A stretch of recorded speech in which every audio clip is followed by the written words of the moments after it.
নমস্কার সুপ্রিয় সুধী। হ্যাঁ, আপনারা ঠিকই ধরেছেন। আজকে শুদ্ধ গীতা পাঠ চর্চা সিরিজের তৃতীয় ক্লাস। আজকে আমরা শিখব শ্রীমদ্ ভগবদ গীতার প্রথম অধ্যায়ের তৃতীয় শ্লোকটি। চলুন উক্ত শ্লোকটির উচ্চারণ সম্পর্কে অবগত হওয়া যাক। अथ प्रथमोऽध्यायः अर्जुन विषादयोगः। संजय उवाच पश्यैतां पाण्डु पुत्राणां। হ্যাঁ, আপনারা ঠিকই ধরেছেন, উক্ত শ্লোকটি অনুষ্টুপ ছন্দে রচিত।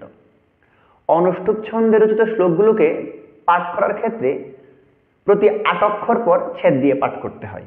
এজন্যই পশ্যৈতাম পাণ্ডু পুত্রানাম। আমরা ৮ অক্ষর থামব, মতে থেমেছি। ম হচ্ছে একটি ব্যঞ্জন বর্ণ।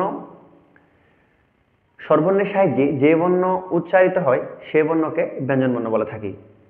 অবশ্যই মকে যদি আমরা বন্টন করি সেক্ষেত্রে মহসন্ত যোগ অ সমান ম।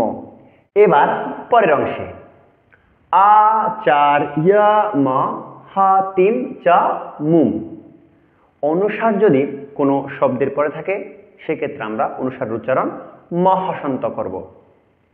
এবার পরের ছত্রে ভ্যূঢ়াম দ্রুপদ পুত্রেনা। এক্ষেত্রে ব্যূঢ়াম বলা যাবে না, ভ্যূঢ়াম। ভ্যূঢ়াম দ্রুপদ পুত্রেনা।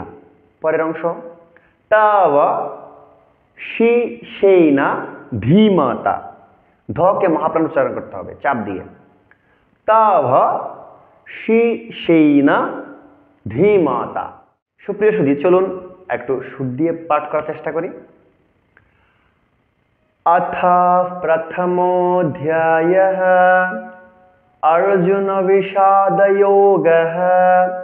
संजय उवाच पश्यैतां पाण्डुपुत्राणम् आचार्यमहतिं च मुं व्यूढां द्रुपदपुत्रेण तव शिष्येन धीमता। সুপ্রিয় সুধী, শীঘ্রই দেখা হচ্ছে পরের শ্লোকটির আলোচনায়। সকলকে অসংখ্য ধন্যবাদ। নমস্কার।